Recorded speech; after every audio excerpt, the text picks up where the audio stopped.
línea de negocio especializada en lo que es la gestión del conocimiento. Nosotros le llamamos también e-learning 2.0, sobre todo en ayudar a que los empleados, aquello que han aprendido, lo puedan aplicar. ¿Por qué? Porque nos hemos pasado muchísimos años solamente pensando en que debíamos enseñar, debíamos formarlos. Pero ¿formarlos para qué? Para que apliquen. Y hemos puesto muchísimo foco y esfuerzo en que los empleados puedan formarse y no en que apliquen ese conocimiento. ¿Eso qué ha traído como consecuencia? Ha traído como consecuencia departamentos de recursos humanos que han perdido su razón de ser.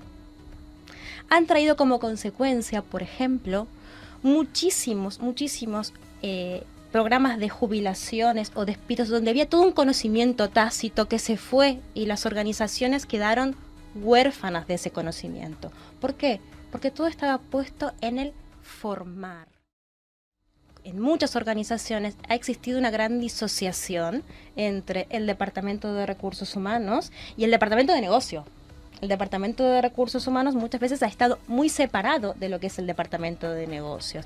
O muchas veces lo que nos ocurre, sobre todo en organizaciones como las organizaciones financieras, en donde hay muchísimos empleados totalmente descentralizados, es que aquel producto que fue ideado y pensado en la casa madre, cuando es comercializado a través de la red, nadie le pregunta a la red realmente qué feedback están dando los clientes. O sea, también ha existido toda una disociación entre la sede que crea y el departamento comercial, que es el que está vendiendo. Nosotros lo que intentamos hacer a través de las nuevas tecnologías es justamente, y a través de la gestión del conocimiento, es justamente esto: poder servir de lazos. Somos una empresa, yo siempre digo, somos una empresa que linka personas con objetivos, tanto de organizacionales como de negocio.